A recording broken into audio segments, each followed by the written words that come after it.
বৃষ্টির জন্য বেরোতে দেরি হয়ে গেল, বাড়ি ফিরতে ফিরতে সন্ধে হয়ে যাবে। চলেছি মায়ের বাড়ি থেকে, এখন আমার বাড়িতে যাচ্ছি।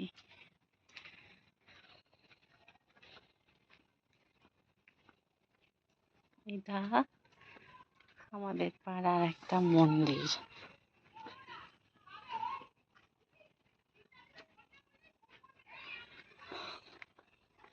চারিদিকে শুধুই সবুজ, সবুজ সবুজ আর সবুজ। এটা কিন্তু আবার মানে শহর সংলগ্ন জায়গাগুলোতে খুব একটা দেখতে পাওয়া যায় না। এখনো এখানে আছে, আসলেই সুন্দর মিষ্টি পাখির ডাক, সঙ্গে এই বর্ষা হয়েছে ব্যাঙ ঝিঝি পোকা কত কি ডাকবে, সুন্দর লাগে পরিবেশটা। কোনো একদিন দেখাবো যদি বর্ষার সময়, মায়ের কাছে তো আসি, তখন শোনাবো ওই সাউন্ডগুলো আমি। ভালো থাকবেন, টাটা।